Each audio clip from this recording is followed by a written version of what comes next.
get him into practice today, see where it goes from there. What do you need to see from him in order to do? Does he need to go full a certain amount? No, I mean, just make sure he's healthy. I asked Pitch about this a while ago. How big of an asset, given how much 12 y'all are running, to have T out there as one of the other receivers when you're in a two-receiver set? I mean, how much more dynamic does that really make everything? Just as simple as he's a top player in this league. So that makes every personal grouping better when he's in it. And so him and Jamar, obviously, two guys that draw a lot of attention singularly. So then when you got them on the field together, it's certainly good assets to have. How about the rookies, Mims and Chris Jenkins? Do you think they'll be able to Yeah. progress? I know Mims has already been practicing. Right. So we'll continue to work him through it, get Chris out there, see what he's capable of over the course of the week, and just continue to go from there. How important is it for both of those guys to be able to get some team reps before they come? It's important. I think just having taken time off, both rookies, I think it's critical to get them into practice and see how they handle the physicality. Any new information on Rankins or Hill's injury? No, I don't. We'll just keep going day to day. I don't expect them to practice today. What kind of leadership, presence, talent does Lawrence Guy bring? Veteran in this league. I mean, he's I think now our longest tenured guy. He's been, that's a weird way to say that, I guess, but he's prepared for him all summer. I shouldn't say prepared for him. Watched him all summer, getting ready for New England. And he was on a lot of that tape, so very familiar with him over the years. I think he understands what this division's all about, and so again, really excited to get him in the building. Great guy, and excited to see him go to work. Just saw him for the first time. He looks like he would be hard to move. Is that kind of what he brings to That's the middle? plan. Yeah, he's done a great job. Over the years, and that's our expectation of him. You started a rookie quarterback, and obviously they are too from day one. What challenges can that bring, especially early in the year for a guy like that? Well, there's just things you haven't seen before. So college is different than the pros, obviously, and so there's just a learning curve. I think Jaden, I think he's really impressive already. Just watching him, particularly in the last game against New York, not a throw he missed. There's one kind of in the red zone. One, he didn't quite get enough time. He got hit as he threw it in the end zone. But other than that, I thought he was really sharp. I thought he did a great job moving in the pocket, got the ball out of his hand, extremely accurate, poised. I see a really good player who's going to have a really good rookie season. Back to talking about your rookies, you've got guys who are injured who could be coming back and getting roles right away, and then even in the back half of the draft, you've got rookies playing roles right away. How do you identify and establish some roles for some guys coming in early on? How important is that been? They earn them. That's over the course of training camp. There's plenty of opportunity there, just the way we practice and play our preseason games. And so these guys get a chance to show us who they are early. There's obviously some guys that come around a little bit later. But I think the guys that have walked out there on the field and the guys that are coming off of injury have proven that they deserve a chance to get out there and get some snaps, whether it be big or small. And we've got confidence in these rookies. They're coached up well. They understand what to do. They got great veteran leadership around them to help bring them along as well, and maybe bring them further along than a normal rookie would be. So it's a group that I think has been really fun to watch, and they work hard, and I'm excited to see those guys get their opportunities. They have a tandem of defensive tackles, Pro Bowl defensive tackles that can be a problem. What's the biggest problem? They're the problem. They're outstanding, and they've been outstanding since the last time we played them in 2020. Times before that when I've played them, and so they wreak havoc in the run game and the pass game. Dan Quinn really just brought the edge guys with him too. With Armstrong and Fowler and Bobby Wagner, and so he brought three guys that know his system and know how to operate. They had those 2D tackles that have been there. They added one with Newton, who's going to get more playing time as it goes. And so it's a really talented group. Plays really hard, create a lot of issues for you up front, and we got to be on top of it this week. Zach, this team has been incredible in prime time at home under you. How much pride do you take in that? Well, there's a great expectation. Our fans get ramped up. There's a lot of energy in that stadium. I think the organization does a great job with the buildup of the game and the in-game atmosphere, and our fans deliver. And so the team needs to deliver. And so, again, our players really enjoy. I've got great memories of it being dark in the stadium and our team playing really well. And so, again, I expect the same this Monday night. Is there any one, I know it's hard to remember year to year, is there one that sticks out to you of the primetime games? They all stick out. I mean, they've all been great games and really quality opponents in all of them. No different this week against Washington. When you're trying to pick up that first win in week 3, what's the balance of making sure that you maintain a sense of urgency without pressing, maybe more so than you need to as you try to? I don't feel anybody pressing. I feel this is a very comfortable team that understands how to work and just how to have that preparedness about them that leads to confidence and can lead to being at ease, And so it's not just this tense, tight, we got to do this, we got to do this. I don't feel that from our team. I've never really felt that from these guys. I think that's one of the things that serves us really well in situations like this. Is this moment that y'all are in terms of the grand scheme of things, does it feel similar to maybe different moments that you've had, not just at the beginning of the season, but maybe back in 21, 22, 20? I mean, does this feel similar to anything? No, I don't think about it that way. I'm just watching tape of Washington and trying to put our best foot forward. So I don't think about how does this feel compared to other things. I know you guys deal with injuries every week, but now that T is getting closer at least to getting back on the field, how jarring was it losing him after that Thursday practice or whatever it was right before they? It's just part of it. It's unfortunate. We need him. We always want him out there. I think it's just part of the game. Injuries are part of the game. Whether it happens during the game, happens during the week. You don't overreact to it. Next man up, you just get guys ready, and that's the truth. And you find different ways maybe to game plan a little bit to feature some other guys, but that's just part of the gig. And we've coached enough games together here now to where we kind of know how to work around that and put our best foot forward for the other guys. Burrow is typically elite at not fumbling.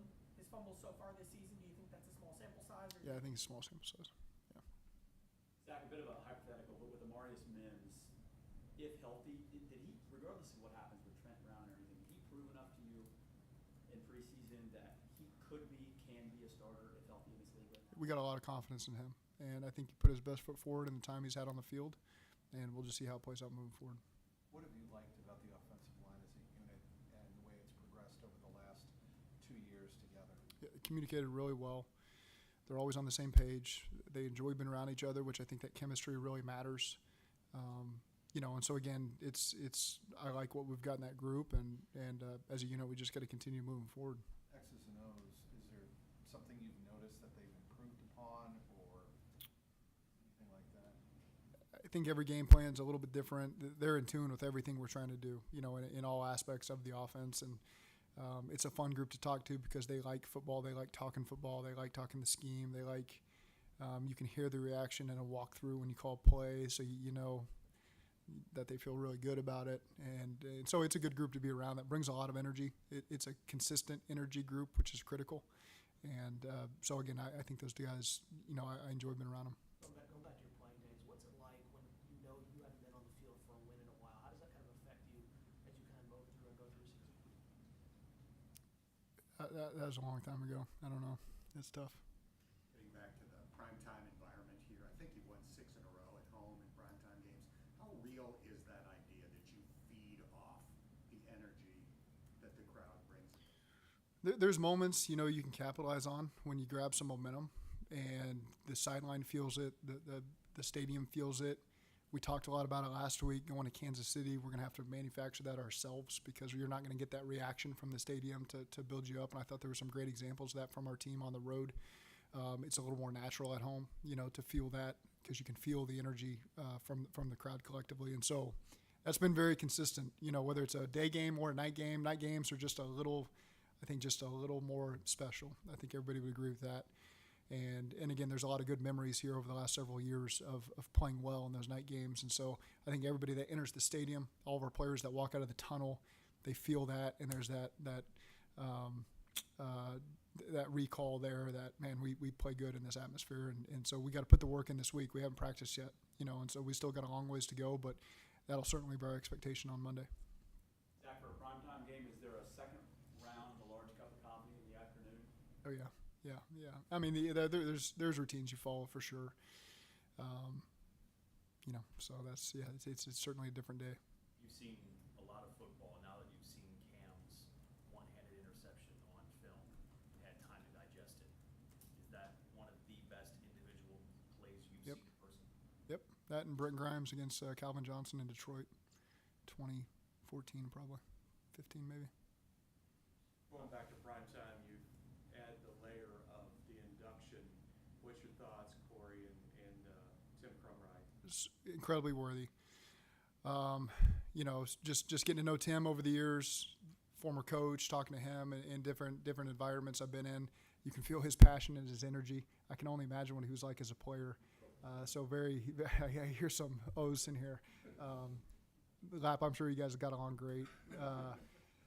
So it just very, you know, it's hard for me to say I haven't watched all the tape from that era, but the way that people talk about him, just his passion for the game and what he brought to practice every single day in the games. And so it's really cool to see a guy get to go through that. And Corey, I've known Corey a long time. You know, probably first heard of him when he was playing in the NFL, but then to play in the Jayhawk Conference, you know, in junior college, he's a fellow alum there.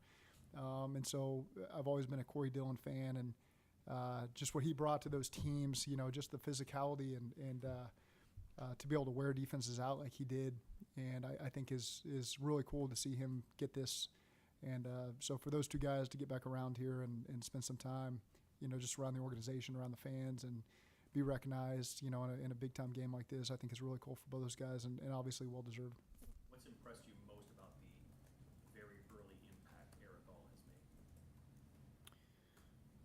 Can put a lot on his plate. You can put a lot on his plate. That's what you're not sure about when you add a rookie. And again, you've heard me talk about tight ends over and over, all the things that they have to do. We put a lot on his plate, and he keeps answering the bell, and so you just keep going at him. And he's really good in multiple phases for us on offense. I think that's a credit to him. That's a credit to James. That's a credit to Drew and the other veterans in that room, bringing him along too. You know, that's one unit. He represents everybody when he walks out there on the field in that unit, in that position group, and you can feel that from that group. It's a very tight group. They have high expectations for each other. They're helping bring each other along, whoever gets the rep. And so it's been, you know, Eric's done it through 2 games now, and now it's just that consistency moving forward. But we certainly like what we see. Do you think the players, you mentioned about, you know, manufacturing energy, you don't have to as much at home, but the home crowd and the inductees, do you think the players will kind of some energy be manufactured from the induction ceremonies and all that?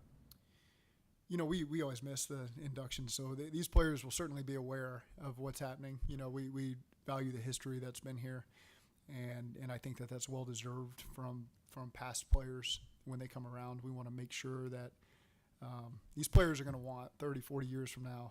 They're going to want to be honored and appreciated when they come around, and there's certainly a huge group of former players that deserve that same appreciation. And so that's how I'd answer your question, Dave, is just I want this team to have an appreciation for past generations of Bengals players, because there's a lot of great ones.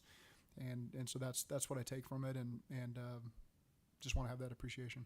Have you ever given thought, serious thought, to adjusting your practice times to adjust for a Monday night game or any night game? Yeah, there's certainly been times that we have done that. A lot of times on shorter weeks, just because the week is a little strange. On those Thursday night games, we do practice at night. And so there's been times that we've done things at nighttime. Ryan Robinson, Austin Eckler are good backs. Daniels has 130-plus Yeah. rushing yards so far. What stands out about their running attack? It's a great offense, you know, and they spread you out, they attack you, they make you defend really every blade of grass. They'll throw the ball in the perimeter. He does a great job getting through his progressions. You know, I've seen him come off quickly versus certain coverages, the front side of the progression, and hit the backside for big gains. The running backs do an excellent job breaking tackles. They got speed to finish and durability to finish. They do a good job up front. They kicked field goals on every possession last week, and they got a penalty on every possession inside the 10-yard line as far as I could tell. So there could have been a lot of points on the board last week that, and I'm sure they're saying the same thing. There was just some pre-snap penalties that moved them back and put them in 1st and 15 in long situations that they just couldn't quite, nobody really overcomes. So there's a recognition there of how they played last week and what potentially could have happened. Instead of 21 points and 7 field goals, it could have been a lot of touchdowns out there. And so they put the meat of the work in there to get all the way down there with all the things that you're talking about, the run game, the quarterback scrambling, the quarterback throwing, the protection. It's a challenging offense. They're a really good group. Is it a Dan Quinn defense, you know, Cowboys and all that kind of stuff, or has he evolved? Physical up front, they do a great job. And again, that's why he brought, 3 to my count guys from Dallas. try to get the ball out. They're going to play physical up front. They're going to be really sound tacklers. So again, it's the early phase of what he's trying to do because it's just his third game there. But you got a veteran, experienced head coach who's done this for a long time and knows how to hit the ground running and brought the pieces, to get it started. And it's I'm telling you, we got so much respect for what's going on in Washington right now. This is a massive challenge for us, and I think it's a team that's going to have a great year at the end of the day. And they've got a lot of talent over there that makes things very difficult. Okay, thank you.